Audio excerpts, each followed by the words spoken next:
Morning friends. आज का हमारा टॉपिक है chapter number 4, freezing and the forfeiting of assets. हम लोग नार्कोटिक सीरीज़ के 3 चैप्टर कर चुके हैं और यहाँ से हम लोग चैप्टर नंबर 4, 5 और 6 आज करेंगे।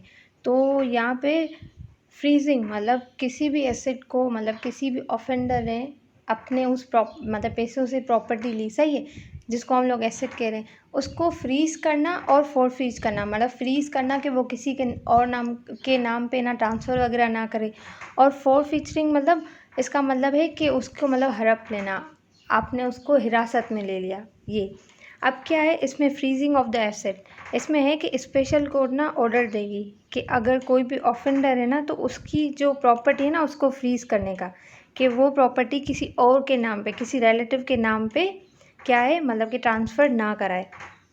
उसके बाद ये है कि विद इन 7 डेज़, मतलब जैसे ही आपको पता चला डायरेक्टर जनरल और या कोई ऑफिसर जिसको फेडरल गवर्नमेंट ने अपॉइंट किया है कि वो एज ए डायरेक्टर जनरल काम करेगा इस मतलब एक्ट के लिए, तो क्या होगा इसके थ्रू, मतलब अगर हम लोग अकॉर्डिंग इसके देखें तो क्या होगा, जो भी ऑफेंडर है अगर मतलब उसको अरेस्ट किया हुआ है तो उसकी जो प्रॉपर्टी है ना वो विद इन 7 डेज़ फ्रीज़ की जाएगी, सही है।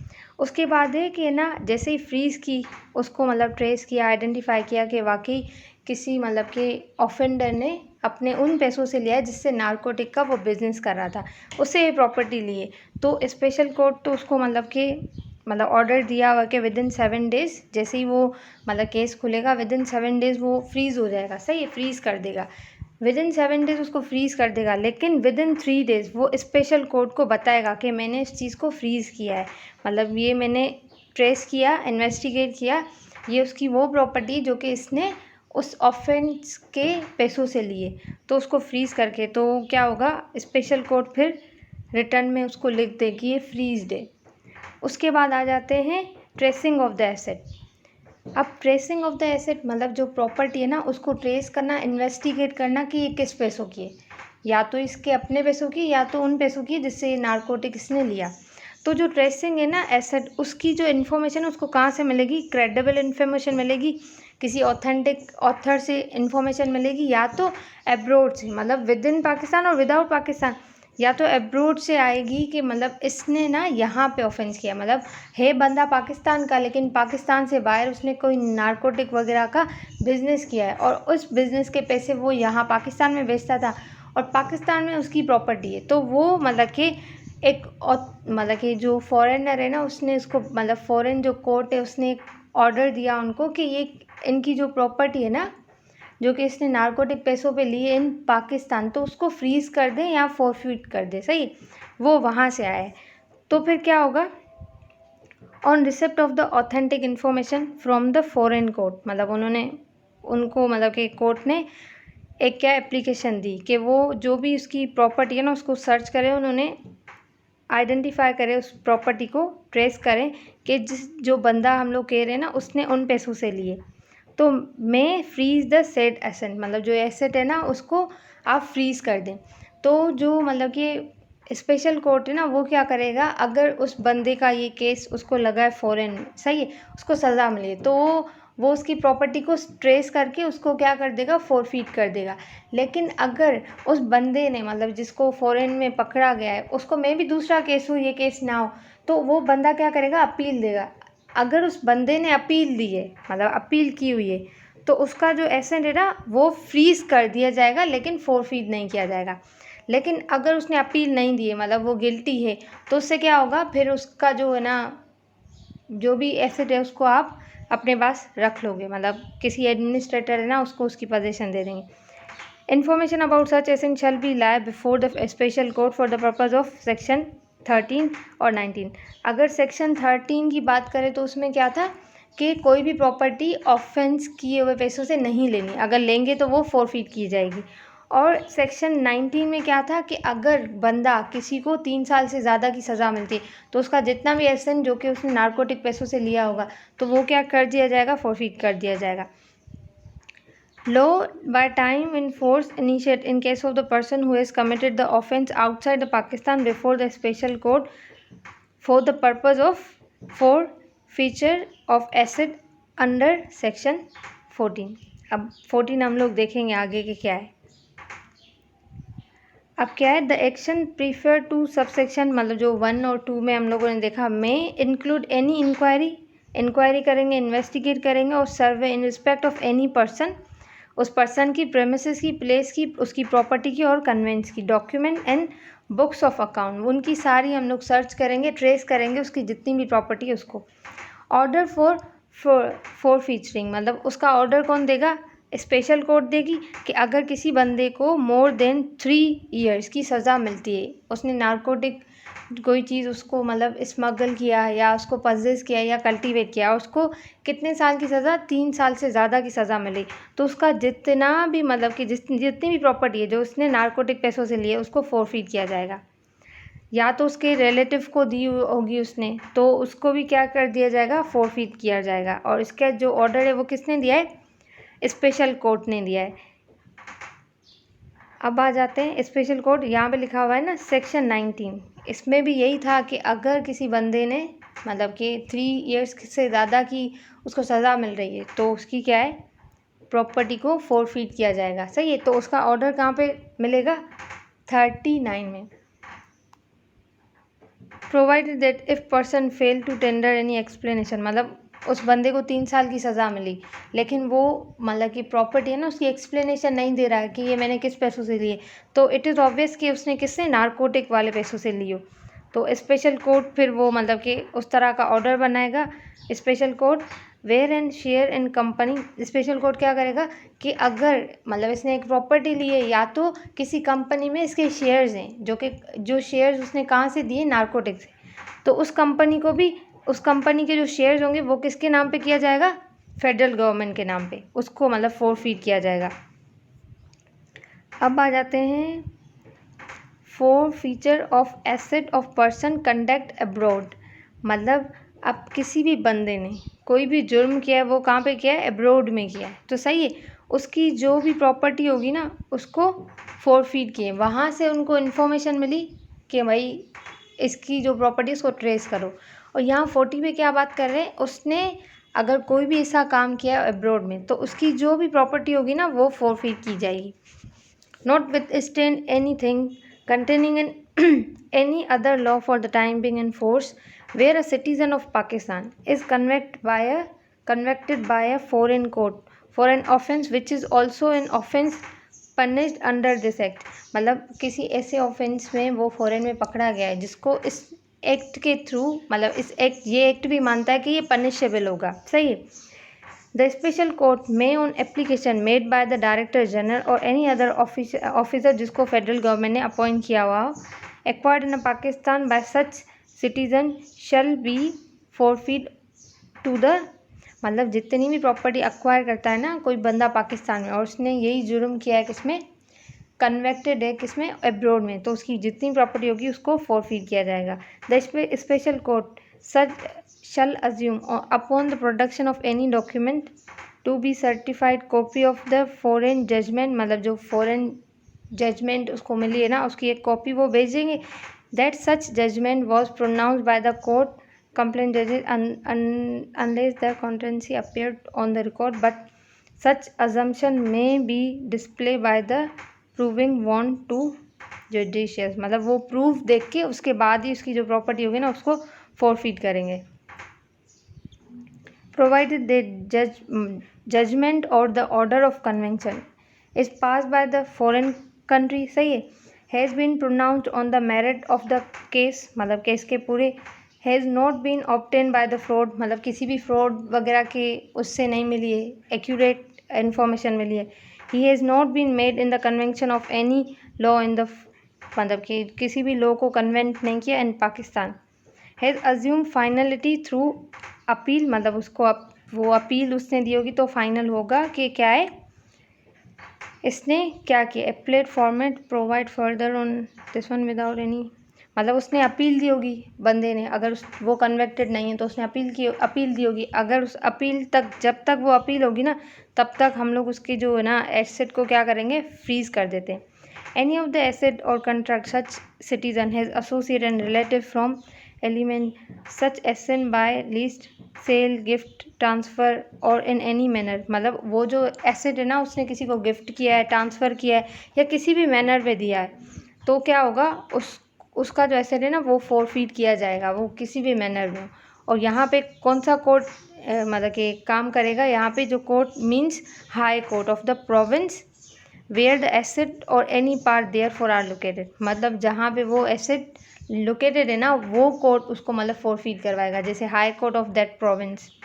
Prohibition of the alienation of freeze property, अब किसी बंदे की ना प्रॉपर्टी को फ्रीज किया हुआ है, उस पर केस चल रहा है, सही है। अब उसकी जो वो जो प्रॉपर्टी है ना उसको सेल नहीं करना, अगर सेल किया है ना तो उसको सज़ा मिलेगी। कितनी सज़ा मिलेगी? 3 साल की सज़ा मिलेगी, फ़ाइन और विथ बोथ, मतलब फ़ाइन भी लगेगा और सज़ा भी।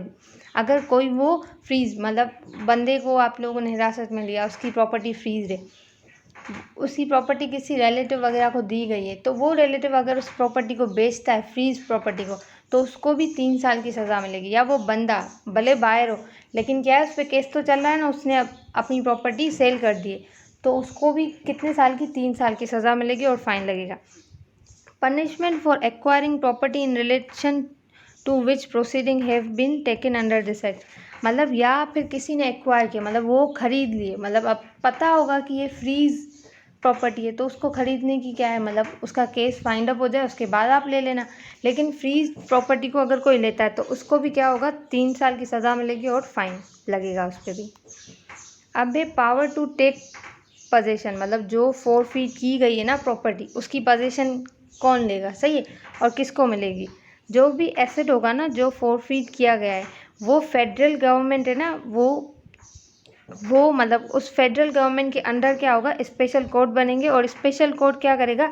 एक एडमिनिस्ट्रेटर बनाएगा, सही है, एडमिनिस्ट्रेटर को अपॉइंट करेगा, और जितनी भी फोरफीट प्रॉपर्टी है ना, एसेट है, उसको ट्रांसफ़र किया जाएगा, मतलब उसकी जो पोजीशन है ना वो किसको दी जाएगी? एडमिनिस्ट्रेटर को। और वो एडमिनिस्ट्रेटर कहाँ से आएगा? वो एडमिनिस्ट्रेटर बनेगा सेक्शन नंबर 44 में, मतलब नीचे जो सेक्शन होगा उसमें लिखा हुआ है ना, सेक्शन 44 में जो एडमिनिस्ट्रेटर बनेगा ना उसको उसकी पोजीशन दी जाएगी कि वो जो है ना पजेस करेगा उसको टिल, मतलब जब तक वो जो है ना यूज़ नहीं होती तब तक कौन पजेस करेगा? एडमिनिस्ट्रेटर।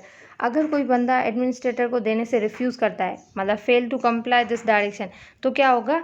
जो पुलिस असिस्टेंट है ना या सुपरिटेंडेंट पुलिस असिस्टेंट, उसको बोला जाएगा कि इससे ये प्रॉपर्टी लो और उसकी पोजीशन किसको दो? एडमिनिस्ट्रेटर को दो।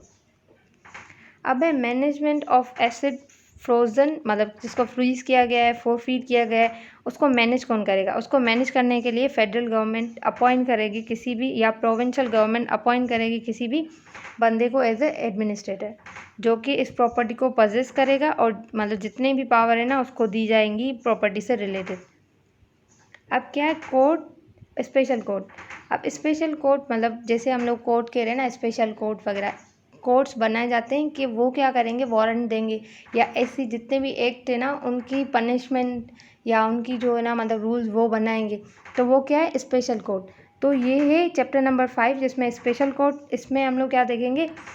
45 सेक्शन। उसमें क्या है? जुडिशियस टू ट्राई ऑफेंस, मतलब किसी ने कोई ऑफेंस किया है तो उसके लिए जो भी मतलब सज़ा, पनिशमेंट, मतलब जितनी भी जजमेंट है ना वो कौन करेगा? स्पेशल कोर्ट करेगा, उसके पास ये पावर है। Special court establish under this act shall have exclusive jurisdiction to try an offence recognize, मतलब उस ऑफेंस को रिकॉग्नाइज करे और उसके खिलाफ जितनी भी कार्रवाई होगी वो स्पेशल कोर्ट करेगा, मतलब उसको ये सारी पावर्स दी जाएंगी। अब स्पेशल कोर्ट एस्टेब्लिश कहाँ हुआ? 46 में। 46 में इस्टेब्लिश करेंगे कोई special court, federal government direct या प्रोविंशियल गवर्नमेंट बाय नोटिफिकेशन और ऑफिशियल गजट स्पेशल कोर्ट्स बनाएंगी, जो कि क्या करेगा? जजमेंट करेगा, सही है। अब स्पेशल कोर्ट है ना वो भी 2 क्लासेस के होंगे, सही, 2 तरह के होंगे। एक जो कि 2 साल तक की सज़ा, 2 साल या 2 साल से कम की सज़ा है ना उसको मतलब डील करेगा, और दूसरा जो कि मतलब सारे ऑफेंस को डील करेगा। अब 2 साल की सज़ा आपको याद है हम लोगों ने 9A में पढ़ा था कि अगर 100 ग्राम से कम या 100 ग्राम तक कोई मतलब कि नारकोटिक को सप्लाई करता है या पजेस करता है तो उसको 2 साल की सज़ा मिलेगी। तो वो जो है ना चीज़ वो कौन डील करेगा? Special court. अब इनकी जो स्पेशल कोर्ट है ना, इनकी जो सेक्शन होंगे ना वो भी मतलब डिफरेंट है, तो आगे चल के देखेंगे। No person shall appoint special court referred as has been, मतलब जो स्पेशल कोर्ट जो कि मतलब सारे ऑफेंस को देखेगा ना, उसमें जो मतलब कि जज होंगे ना वो क्या है, सेशन जज इसमें इन्वॉल्व होगा और एडिशनल सेशन जज। और जो कि 2 साल वाले मतलब कि केसेस को डील करेगा, उसमें जो होगा ना वो जुडिशियल मैजिस्ट्रेट क्लास फर्स्ट वो डील करेगा उन ऑफेंस को जो कि 2 साल की। अगर 2 साल से ज़्यादा की तो वो क्या होगा, सेशन जज या तो एडिशनल सेशन जज। सही है। A person shall be appointed as a special court concerned with this Chief Justice High Court province in which the special court is achieved। मतलब सबसे बड़ा कोर्ट कौन होगा, हाई कोर्ट। उसके बाद क्या होगा, स्पेशल कोर्ट। मतलब स्पेशल कोर्ट में भी कौन सा, सेक्शन जज और एडिशनल सेशन जज। उसके बाद फिर कौन होगा, जुडिशियल मैजिस्ट्रेटर। तो यहाँ पे द फेडरल गवर्नमेंट और द प्रोविंशियल गवर्नमेंट में इन कंसल्ट विद द जज in this one referred in section number 2 only session जज, और मतलब जो सेक्शन नंबर 2 का 1 है ना उसमें जुडिशियल और सेशन जज होंगे। सेशन जज और एडिशनल सेशन जज होंगे। और जो सेकेंड मतलब कि जो सब सेशन 2 का पार्ट था ना कि जिसको 2 साल सज़ा दी जाएगी, उसमें कौन से होंगे, judicial magistrate of a first class. अब आ जाते हैं सेक्शन नंबर 47 में। उसमें है application of a code of criminal procedure. इसमें लिखा हुआ है कि जो भी मतलब कि कोर्ट बनाए, स्पेशल कोर्ट बनाए हुए हैं, मतलब जिसमें जुडिशियल मैजिस्ट्रेट काम कर रहा है या जिसमें सेशन जज काम कर रहा है या तो जिसमें एडिशनल सेशन जज काम कर रहा है, तो उसके जो ट्रायल्स होंगे ना उनको कंफर्म करना, अपील्स को कंफर्म करना, जो कि बिफोर मतलब कि जो स्पेशल कोर्ट से पहले जो अपील्स आती हैं या ट्रायल्स आते हैं ना, उनको कंफर्म करने की जो काम है ना वो किसका है, कोड ऑफ क्रिमिनल प्रोसीजर्स का। सारे ट्रायल्स वगैरह को क्या करेगा, कंफर्म करवाएगा। अब अपील,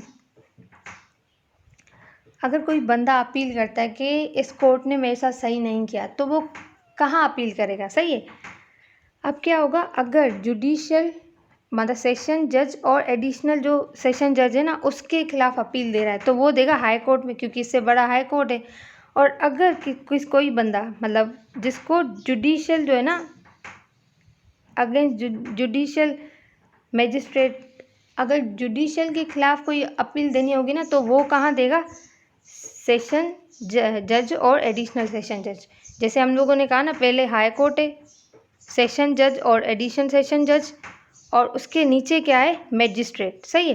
तो मैजिस्ट्रेट के खिलाफ अगर अपील होगी तो वो सेशन जज और एडिशनल सेशन जज के पास जाएगी, और अगर एडिशनल सेशन जज और सेशन जज की कोई अपील होगी तो वो कहाँ जाएगी, हाई कोर्ट। समझ आ गया होगा। अब है स्पेशल प्रोसिक्यूटर, मतलब कि जो फेडरल गवर्नमेंट है ना वो एक स्पेशल प्रोसिक्यूटर मतलब एक एडवोकेट जो कि एज ए स्पेशल प्रोसिक्यूटर काम करेगा। और वो क्या करेगा, अगर कोई केस आया है ना तो उसको क्या करेगा, डिटेल एग्जामिन करेगा, उसको इन्वेस्टिगेट करेगा कि वाकई ये जो इन्वेस्टिगेशन यहाँ पे चल रही है ना वो सही है, तो वो उनको हेल्प आउट करेगा कि वो केस को मतलब कि अच्छी तरह से देखे। When a special prosecutor appoint this is for any reason temporarily unable to conduct proceeding before the special court, the proceeding shall be conducted by such person may be authorized in his behalf by the special court। जैसे special court ने जिस बंदे को ये सारी चीज़ें conduct करवाने के लिए कही है ना वो सारी चीज़ें वो कंडक्ट करेगा। No bail to be granted in respect of certain offence, मतलब कुछ ऑफेंस ऐसे हैं नार्कोटिक के जिसमें बेल है ना वो ग्रांट नहीं की जाएगी।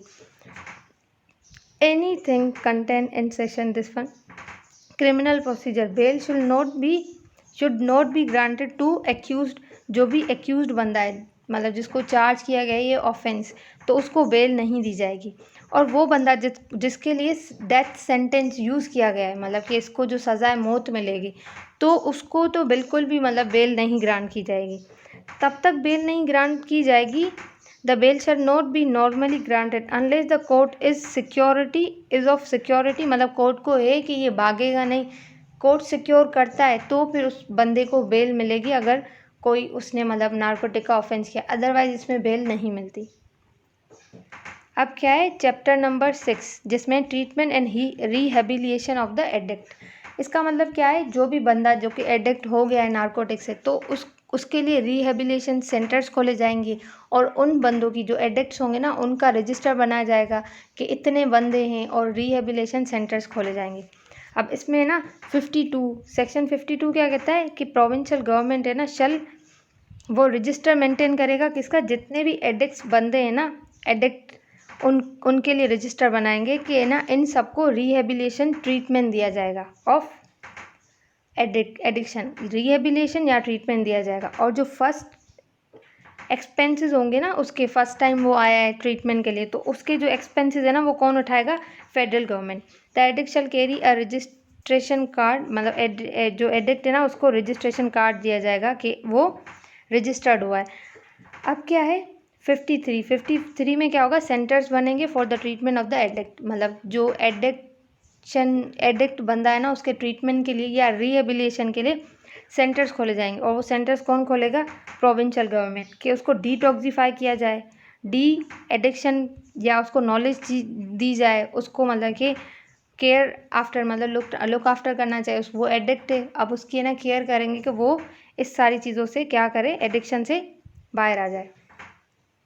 अब है चैप्टर नंबर 7। चैप्टर नंबर 7 में natural fund for control of the drug abuse, मतलब उसके लिए नेचुरल फंड चंदा लेंगे। उसके क्यों चंदा लेंगे कि रिहेबिलिटेशन जो सेंटर्स है ना, वहाँ वो खोल सके, हम लोग जो बंदे एडिक्ट है ना उनको हेल्प आउट कर सके, मतलब उनका ट्रीटमेंट लेने के लिए हम लोग क्या करेंगे, नेचुरल फंड्स लेंगे।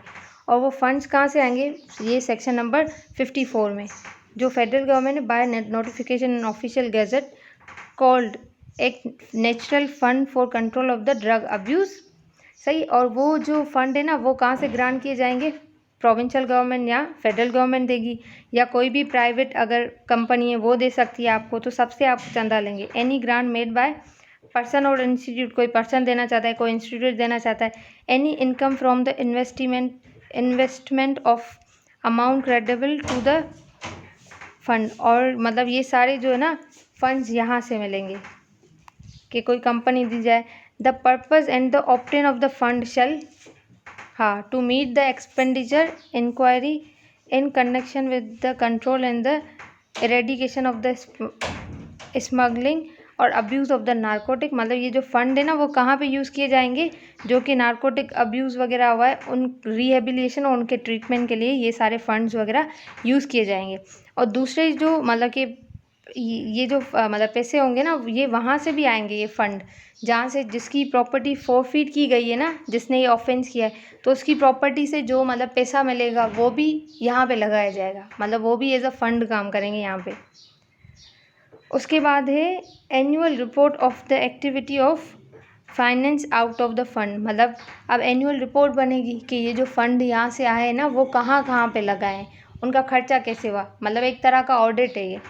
Annual report of the activity financed out of the fund. The government body shall, after the end of such annual year, submitted to a federal government a report giving an account of its activity and activity financed out of the fund during the financial year, together with statement of the account, मतलब पूरे account का statement देगा कि यहाँ पे कहाँ कहाँ खर्चा किया, ये सारी तो एनुअल रिपोर्ट देगा। तो ये था अबाउट नारकोटिक, और यहाँ पे हमारा नारकोटिक जो ड्रग एक्ट है ना, control of narcotic drug act, वो यहाँ पे कंप्लीट होता है। आई होप आपको समझ आया होगा।